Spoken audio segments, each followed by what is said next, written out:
मेरे प्यारे देशवासियों, मैं आज अपने मन की बात के द्वारा आपको एक संदेश देना चाहता हूँ जो बहुत दिनों से मेरे मन में दबा हुआ था। कुछ लाचारियों, मजबूरियों के कारण मैं अपनी बात आप तक नहीं पहुंचा पाया। बहुत टीस थी मन में कि मैं आप लोगों से बात करूं, आपको संदेश दूं, अपने मन की बात कहूं। मेरे प्यारे दोस्तों, भाई और बहनों, आज मैं इस बात को आपके सामने रखना चाहता हूं कि मैं इस देश का नागरिक होने के नाते मैं इस देश की कुछ सेवा कर पाऊं, और सेवा वही करता है जो निस्वार्थ होकर के काम करता है। मैं चाहता हूं कि एक सार्थक जीवन जिया जाए जो जनता के और लोगों के काम आए और सदियों तक वो उस बात के द्वारा आपकी सेवा हो पाए। जिस आदमी का जीवन में कुछ किया नहीं है, उसका जीवन निरर्थक है। चाहे देश के किसी भी पद पर बैठा हो, उसके जीवन की कोई महत्व नहीं है। मैं देख रहा हूँ हमारे देश के साइंसदानों ने कितने बड़े बड़े आविष्कार किए हैं। किसी ने बल्ब बनाया है जिसकी रोशनी से हम आज हर चीज को रोशन कर रहे हैं।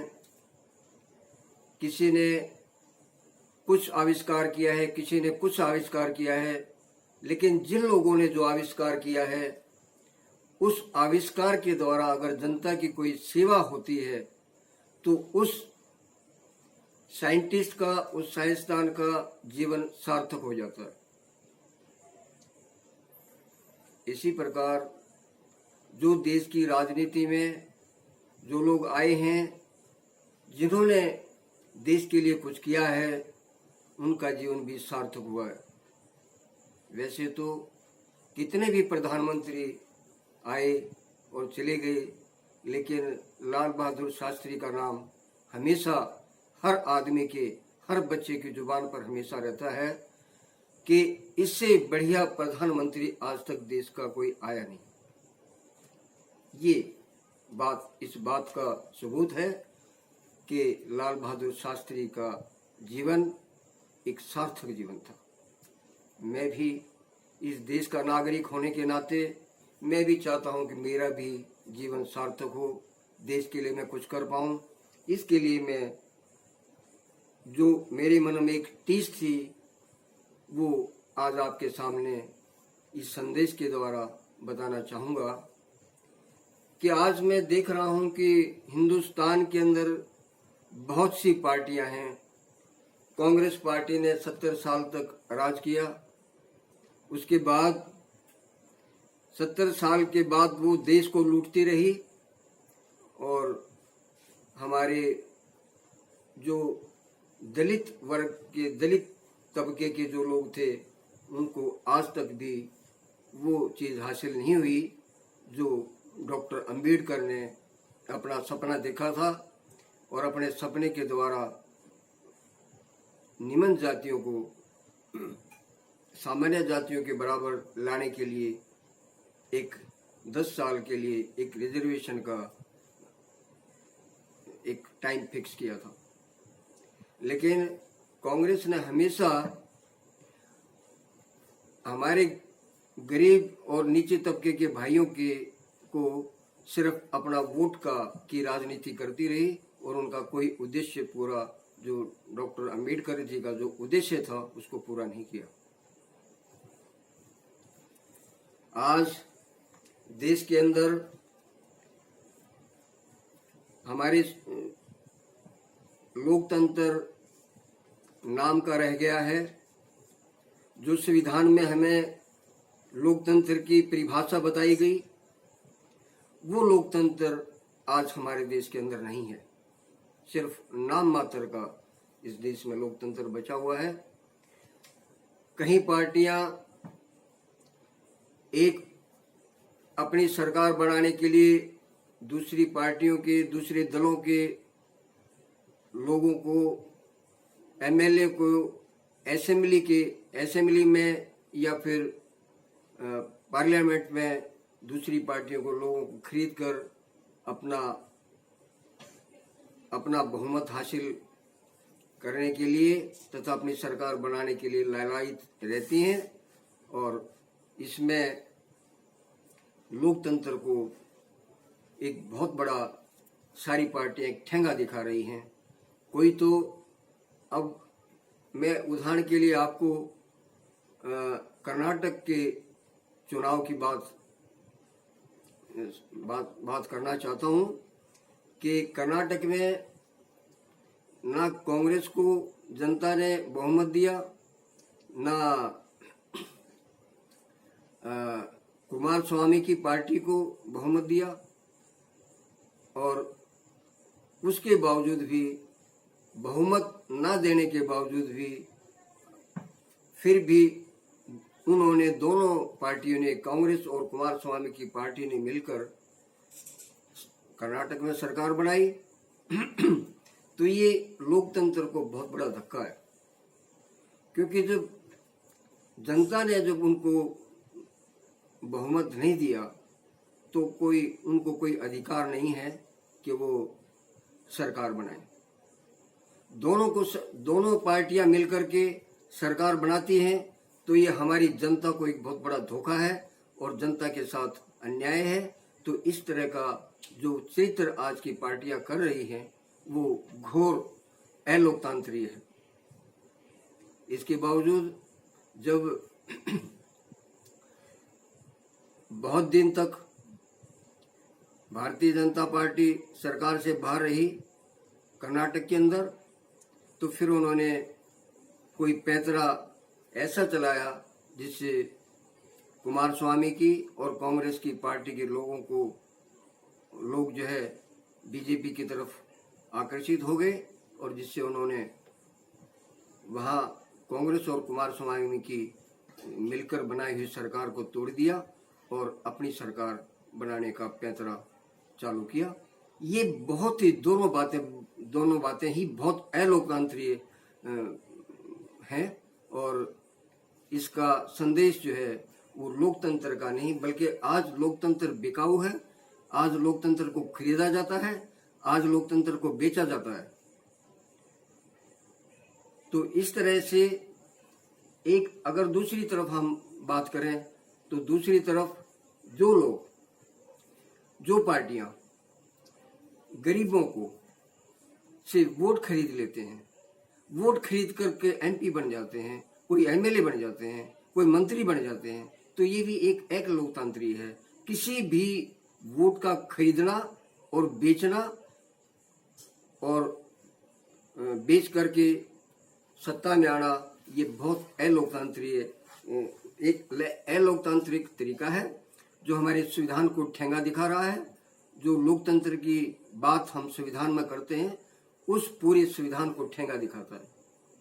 तो आज हम इस बात को देखते हुए हमने एक संदेश आपको देना चाहा है। जो मन की बात थी, जो मन के उद्गार थे, वो आपके सामने रखने चाहिए हैं। वो ये है कि हमने एक पार्टी का निर्माण करने का लक्ष्य हमने रखा है, जिसका नाम है भारत लोकतंत्र रक्षा पार्टी। ये भारत लोकतंत्र रक्षा पार्टी के मायने क्या है? अब मैं आपका थोड़ा सा इस पार्टी के बारे में आपको बताऊंगा। भारत के संविधान में लोकतांत्रिक प्रणाली को स्वीकार करते हुए पार्टी द्वारा देश में अलोकतांत्रिक कृत्यों से देश की रक्षा करना देश में सच्चे मायनों में लोकतंत्र की प्रणाली को स्थापित करना है। भारत से अभिप्राय है पृथ्वी के उस भूभाग पर जिस पर जल थल नभ पर भारत के लोगों का, भारत की जनता का, जिसमें गरीब अमीर अगड़े पिछड़े तथा सभी धर्मों को मानने वाले लोग शामिल हैं, जिसमें पूरे भारत की चल अचल संपदा, जिसमें भारत की जनता का आधिपत्य व स्वामित्व है, जिसमें पूरा कश्मीर पाकिस्तान आधिपत्य पीओके अक्साई चीन भी शामिल है, जिस पर भारत सरकार की संप्रभुता है और संप्रभुता का अधिकार है। इससे अभिप्राय भारत से है। अब मैं आपको लोकतंत्र के बारे में आपको बताना चाहूँगा। लोकतंत्र से अभिप्राय लोगों द्वारा लोगों के लिए लोगों का शासन है। भारत के संविधान में विश्वास व पूर्ण आस्था रखने वाले लोग जिस संविधान में भारत के लोगों द्वारा भारत के लोगों के लिए स्वतंत्र व निष्पक्ष चुनाव के लिए लोगों द्वारा देश हित में चुनाव होने का अभिप्राय लोकतंत्र से है। अब लोकतंत्र की रक्षा से अभिप्राय यह है कि देश के संविधान का सम्मान करते हुए पार्टी के संविधान में लोकतांत्रिक पैटर्न को स्वीकार करते हुए पार्टी में पूर्ण रूप से लोकतंत्र को स्वीकार किया जाएगा तथा चुनाव में लोकतांत्रिक तरीकों से, जैसे वोट खरीद लेना या कोई लोभ लालच देकर झूठ बोलकर अपने पक्ष में वोट डलवाना पार्टी में स्वीकार नहीं किया जाएगा। स्वच्छ लोकतंत्र स्थापित करना लोकतंत्र की रक्षा करने से अभिप्राय है। अलोकतांत्रिक तरीकों व हथकंडों से वोट हासिल करने की प्रवृत्ति व प्रक्रिया को पार्टी में पूरी तरह से नकार गया है, स्वीकार नहीं किया गया है। ऐसे तरीकों व हथकंडों से बचाना ही लोकतंत्र की रक्षा करना है। पार्टी से अभिप्राय हमारा ऐसी विचारधारा वाले अनुशासित लोगों की संस्था से है जो भारत का नागरिक हो, भारत के संविधान में पूर्ण आस्था रखता हो और भारतवर्ष की प्रत्येक राजनीतिक प्रक्रियाओं में गतिविधियों में संविधान अनुरूप हिस्सा लेने की दृढ़ संकल्पित इच्छा रखता हो। अब मैं आपको इस पार्टी के लक्ष्यों का, इस पार्टी का उद्देश्य क्या है, इसके लक्ष्य क्या है, वो मैं आपको बताना चाहूँगा। भारत लोकतंत्र रक्षा पार्टी का उद्देश्य विधि द्वारा स्थापित भारत के संविधान में पूर्ण निष्ठा, विश्वास और आस्था रखते हुए भारत की एकता, अखंडता एवं संप्रभुता को कायम रखने के लिए देश में लोकतंत्र की रक्षा करते हुए समाजवाद, धर्मनिरपेक्ष व लोकतंत्र के सिद्धांतों पर लोकतांत्रिक गौरवशाली मूल्यों को स्वीकार करके प्रभुता संपन्न व शक्तिशाली भारत का निर्माण करना है। कृषि, शिक्षा, स्वास्थ्य, रक्षा, न्याय के क्षेत्र में विशेष ध्यान देकर देश के विकास में चार चांद लगाना है व भ्रष्ट तंत्र को समाप्त कर स्वच्छ लोकतंत्र कायम करना भारत लोकतंत्र रक्षा पार्टी का मुख्य उद्देश्य है। मैं अब हमारी पार्टी के लक्ष्य क्या हैं वो मैं आपको थोड़ा सा बताने की कोशिश करूंगा ताकि आप हमारी इस पार्टी के उद्देश्यों को और इसका पर्पज समझ सको। देखिए, वैसे तो हजारों पार्टियां इसमें हैं, लेकिन कोई भी पार्टी उभर के इसलिए नहीं आती क्योंकि उनकी नीयत और नीति साफ नहीं है। आज हमारी नीति साफ है, हमारी नीयत साफ है, इसलिए हम आपके सामने अपने पार्टी के विशेष लक्ष्यों को आपके सामने रखना चाहेंगे। पार्टी में का लक्ष्य ये होगा कि संसद में लोकपाल बिल पास कर देश में लोकपाल स्थापित करना तथा भ्रष्टाचार को जड़ से खत्म करना हमारे देश की का हमारी पार्टी का मुख्य लक्ष्य है। राजनीति के व्यापारीकरण को समाप्त कर राजनीति में सेवा मूल्यों को स्थापित करना। हमारे देश में आज जो राजनीतिक लोग हैं वो देश की सेवा के लिए नहीं बल्कि राजनीति को व्यापारीकरण के लिए प्रयोग करते हैं और इस राजनीति को व्यापार बना लिया है। तो ऐसी राजनीति से, ऐसी अलोकतांत्रिक प्रणाली से हम आप लोगों को छुटकारा देकर सेवा मूल्य, राजनीति में सेवा मूल्यों को स्थापित करना हमारी पार्टी का मुख्य उद्देश्य है। भ्रष्टाचार को समाप्त कर लोकतंत्र की रक्षा करना व स्वच्छ लोकतंत्र स्थापित करना भी हमारी लक्ष्य है और हम भ्रष्टाचार को समाप्त करके लोकतंत्र की रक्षा करने का हमारा दृढ़ संकल्प है।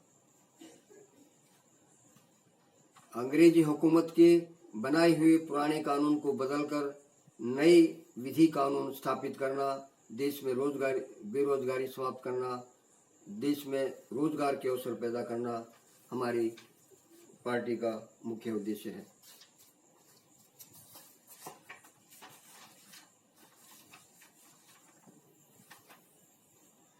देश में गरीबों का, किसानों का, जवानों का उत्थान करना, विकास करना, स्वदेशी को प्राथमिकता देना हमारी पार्टी का मुख्य लक्ष्य रहेगा।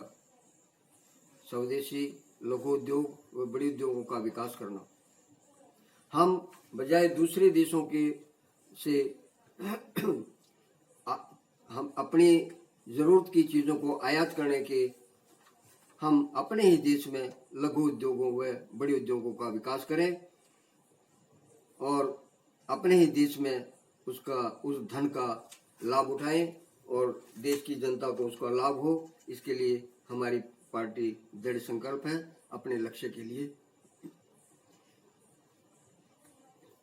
देश को आतंकवाद से सुरक्षा प्रदान करना, देशद्रोही ताकतों के विरुद्ध विधि अनुसार कदम उठाना भी हमारी पार्टी का लक्ष्य है।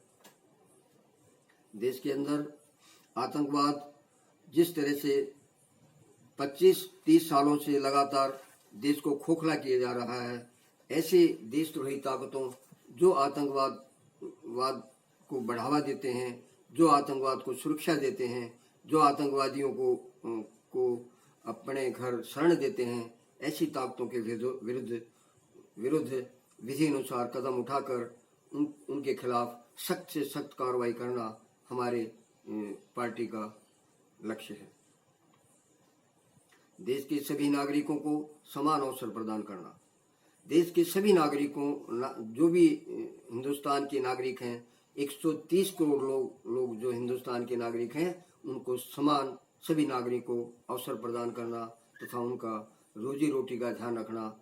कोई आदमी भूखा ना सोए, कोई नागरिक भूखा ना सोए, किसी के शरीर पर कपड़ा ना हो, ऐसी नौबत ना आए और किसी के सिर पर छत ना हो, ऐसी नौबत ना आए। इसके लिए हम सभी नागरिकों को समान अवसर प्रदान करना चाहते हैं। ये हमारी पार्टी का मुख्य उद्देश्य है।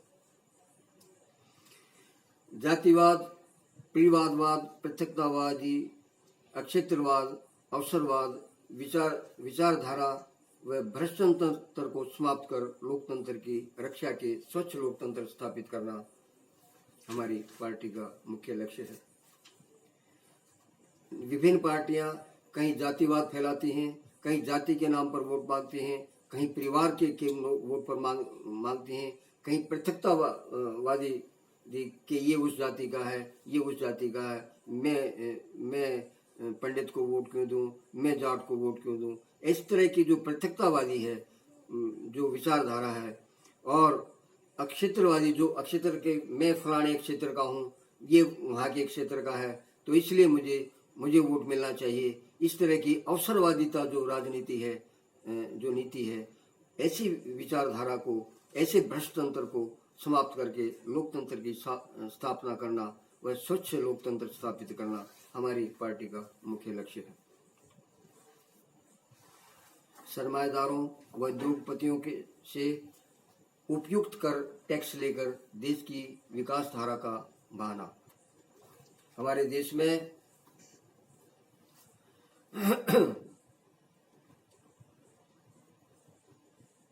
मीडियम क्लास और लोअर क्लास के लोगों से टैक्स वसूला जाता है और देश उसी टैक्स के आधार पर सारा देश चलता है। लेकिन हमारे सरमाएदारों व उद्योगपतियों से हमारी सरकार उपयुक्त टैक्स नहीं ले पाती। हमारी पार्टी की विचारधारा है कि अगर हम उद्योगपतियों से व सरमाएदारों से हम प्रॉपर सही तरीके से अगर टैक्स लें तो देश की विकास में चार चांद लग जाएंगे और हमें किसी भी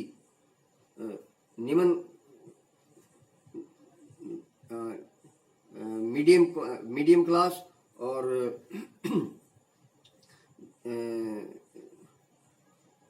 लोअर क्लास से कोई टैक्स लेने की जरूरत नहीं पड़ेगी। जैसे हम किसी भी लोअर क्लास से या मीडियम क्लास से ना कोई हम हाउस टैक्स लेंगे, ना हम रोड टैक्स लेंगे, ना हम आयकर टैक्स लेंगे, ना हम सेल टैक्स लेंगे और ना हम किसी भी टोल टैक्स, रोड टैक्स नहीं लेंगे। और इसके साथ साथ जो हमारे देश के जो अन्नदाता हैं, जो कृषि क्षेत्र में जो काम करते हैं, देश को भूखा मरने से बचाते हैं, उनका जो राजस्व है, जो कृषि पर रेवेन्यू है, उस रेवेन्यू टैक्स को भी हम हटाएंगे और कृषि में काम करने वाले सभी किसानों व मजदूरों का हम इस तरह के काम करके उनका कल्याण करने का हमारा दृढ़ संकल्प होगा। शिक्षा नीतियों में हम बदलाव कर शिक्षा का समान अवसर प्रदान करना एवं निःशुल्क अनिवार्य शिक्षा योजना लागू करना हमारी पार्टी का मुख्य लक्ष्य रहेगा। हम हर गांव में के जो स्कूल हैं, उन स्कूलों में बेसिक शिक्षा के साथ साथ टेक्निकल एजुकेशन, तकनीकी शिक्षा का भी प्रावधान करेंगे। और जिस प्रकार से एक बच्चा अगर 10+2 जैसे ही वो बेसिक शिक्षा पूर्ण कर लेता है तो उसके साथ उसको एक टेक्निकल शिक्षा का भी, टेक्निकल एजुकेशन का, तकनीकी शिक्षा का भी एक सर्टिफिकेट, एक डिप्लोमा मिल जाता है, तो वो अपने जीवन को ठीक तरह से चलाने के लिए कामयाब हो जाता है। तो इसलिए हम टेक्निकल एजुकेशन को भी इस हमारी नीतियों में रहेगा और हमारा ये लक्ष्य रहेगा। न्याय व्यवस्था व न्याय की नीति में सुधार करना भी हमारी पार्टी का मुख्य लक्ष्य है। जैसे हमारी न्याय प्रणाली में जो लोग ऊपर न्यायाधीश बैठे हुए हैं, आमतौर पर उन्हीं के बच्चे न्याय प्रणाली में न्याय प्रणाली के अंदर नीचे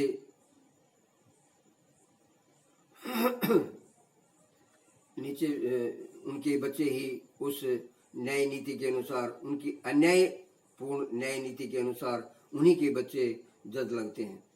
तो हमारी पार्टी का उद्देश्य है कि अगर हमारी पार्टी पावर में आती है तो हम इस नीति को बदल देंगे और जो भी काबिल, टैलेंटेड बच्चे होंगे, जो न्यायिक प्रणाली में विश्वास रखते होंगे और जो न्यायिक परीक्षा को ठीक तरह से पास करके और इंटरव्यू दे करके सेलेक्ट होते हैं, उन्हीं को हम न्याय नीति में और न्याय प्रणाली में जगह देने का काम करेंगे। मौलिक अधिकारों की भी रक्षा करना हमारी पार्टी का लक्ष्य रहेगा। हमारे जो मौलिक अधिकार हैं उनका हर सरकार उनका हनन करती है और हमारे संविधान में जो हमारे को दिए गई जो भी संविधान में मौलिक अधिकार हैं उनका हनन इसलिए होता है क्योंकि उसमें आपका कोई रिप्रेजेंटेटिव हमारे उसमें ना असेंबली में और ना पार्लियामेंट में होता है, तो इसलिए वो आपके मौलिक अधिकारों की रक्षा नहीं करते हैं। इसलिए हमें हर उस आदमी को जो हमारे बीच का है उसको अपना रिप्रेजेंटेटिव बना के अपने मौलिक अधिकारों की रक्षा के लिए संसद में और असेंबली में भेजना है। इसी के लिए ये हमारी नीति है कि हम ऐसे लोगों को जो आपके बीच का है, जो आपके बीच में काम करता है, जो किसान है, मजदूर है, उसको आगे भेजें और आपकी बात सुने और आपकी बात सुन करके वो आपके प्रति न्याय दिलाएं। इसी के लिए हमारी ये नीति रहेगी कि हम गरीबों को और किसानों को आगे बढ़ाएं और संसद तक पहुंचाएं। चिकित्सा की निःशुल्क नीति बनाना व लागू करना हमारा मुख्य लक्ष्य होगा। चिकित्सा की काफ़ी देशों के अंदर जो चिकित्सा है वो फ्री ऑफ कॉस्ट सभी नागरिकों को मिलती है, तो हमारे भी नीति रहेगी कि हम अपने देशवासियों को, अपने नागरिकों को निःशुल्क चिकित्सा का प्रावधान करें। मूल शिक्षा के साथ अनिवार्य शिक्षा की नीति भी बनाना हमारी लक्ष्यों का हमारा लक्ष्य रहेगा। श्रम, बाल श्रम व भिक्षावृत्ति को समाप्त करना तथा उसके लिए अनिवार्य खाद्य व शिक्षा की व्यवस्था करना हमारा लक्ष्य रहेगा। आज की सरकारें बाल श्रम कानून तो बना दिया, लेकिन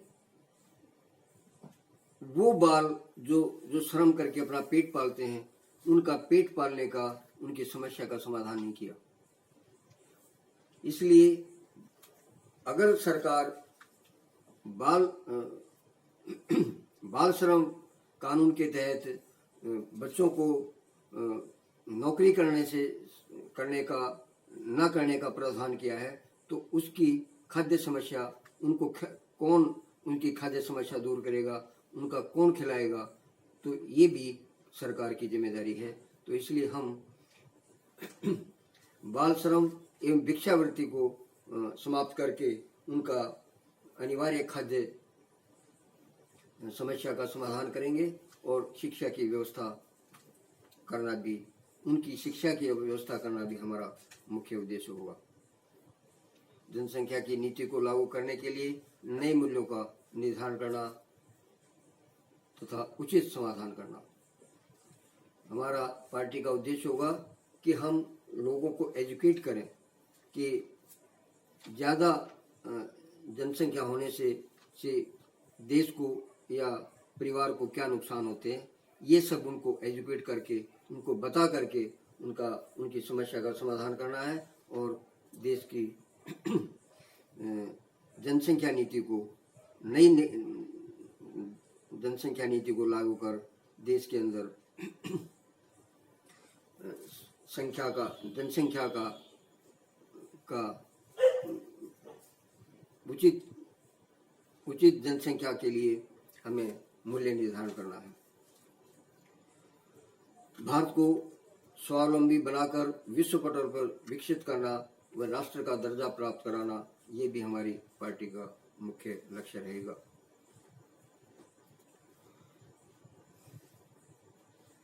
भारत देश को आंतरिक शक्ति बनाना, भारत की परमाणु शक्ति को शांति प्रिय लक्ष्यों के लिए प्रयोग करना भी हमारी पार्टी का मुख्य उद्देश्य रहेगा। पड़ोसी देशों से अच्छे संबंध स्थापित करना। हमारे देश में कि चारों ओर जितने भी पड़ोसी देश हैं उनके लिए हम अच्छे संबंध स्थापित करें, उनके से व्यापार बढ़ाएं, उनसे ये हमारी पार्टी का लक्ष्य रहेगा। भारत की विदेश नीति को नए आयाम देकर मित्र देशों से रिश्ते मजबूत करना। भारत विदेश नीति को नए आयाम देकर मित्र देशों के साथ मजबूत रिश्ते बनाना, ये हमारी पार्टी का मुख्य उद्देश्य है। पहले हम जो भी हथियार खरीदते थे वो उन देशों की शर्तों पे, वो देश अपनी शर्तों पे हमको सामान बेचते थे, और जैसे हमने हवाई जहाज खरीद लिए, लड़ाकू विमान खरीद लिए, तो उनको उनके कल पुर्जे वो हमें नहीं देते थे, और इसलिए हम मजबूर थे। और उन देशों को हमने आज अपनी शर्तों पर उनसे समझौता करना शुरू किया है। और आज हम उन लोगों से, उन देशों से जो भी माल खरीदते हैं हम अपनी शर्तों पर खरीदते हैं। हमारी शर्त ये होंगी कि अगर किसी देश से हम लड़ाकू विमान खरीदते हैं तो वो हमारे देश के अंदर बने, और दोनों देशों का ये समझौता हो कि उन लड़ाकू विमानों को हमारे देश के अंदर उनकी कंपनियां लगाएं और फैक्ट्रियां लगाएं, जिससे हमारे देश में ही उनका निर्माण हो सके। भारत की गुटनिरपेक्ष नीति को हम बरकरार रखना चाहेंगे। भारत की ये हमेशा नीति रही है कि हम किसी भी देश की तरफ ना बढ़ें, ना किसी का फेवर करें, ना किसी के अगेंस्ट हम बात करें। तो इसलिए हम गुटनिरपेक्ष नीति के आधार पर ही आगे की नीति हम विदेश नीति में शामिल रखेंगे। गो हत्या के बारे में भी हम आप लोगों को बताना चाहते हैं कि गो हत्या क्यों होती है हमारे देश के अंदर।